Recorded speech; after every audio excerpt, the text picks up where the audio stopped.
TV Telugu.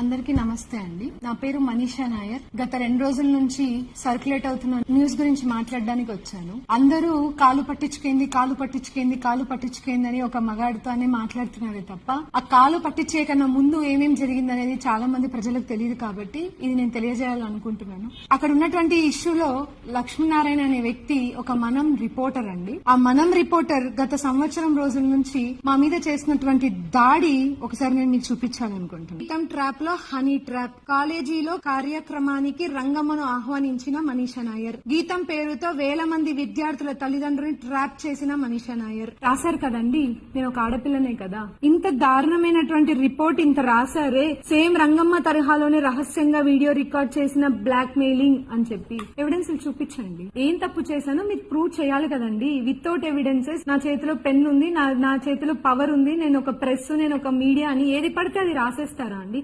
ఎటువంటి సంబంధం లేని రంగమ్మ విషయంలోకి ఆవిడ ఎవరో కూడా నాకు తెలీదు. ఆవిడ ఒక రోజు నా కాలేజ్ కి వచ్చి 5 ఆడోళ్ళందరూ వచ్చి మేము పలానా లేడీ సంఘాలు అని చెప్పి చెప్తే హ్యాపీ ఉమెన్స్ డే అని విష్ చేయడానికి అని చెప్పి నా దగ్గరకు వచ్చి బొక్క తీసుకున్న ఫోటోని తీసుకొని ఆవిడ ఫేస్బుక్ లో పోస్ట్ చేసుకోవడం జరిగింది. ఆవిడ ఫేస్బుక్ లో పోస్ట్ చేసుకున్న ఫోటో వీళ్ళ మీడియా వాళ్ళకందరికీ తెలిసి ఆ ఫోటోని తీసుకొని ఆవిడికి నాకు సంబంధం ఉంది, ఆవిడలాగే నేను చాలా మంది అమ్మాయిలని ట్రాప్ చేశాను, ఆ వీడియోలు రికార్డ్ చేసుకున్నాను అని చెప్పి ఇట్లా ఫేక్ న్యూస్ చేస్తున్నారే. చూపించాలండి, వీళ్ళందరూ నాకు చూపించాలి. ఎంతమంది అమ్మాయిని ట్రాప్ చేశానో చూపించాలి, ఎంతమంది ఆడవాళ్ళ జీవితాన్ని నేను నాశనం చేశానో నాకు చూపించాలి కదండి. మరి చూపించమని అడుగుతున్నాను.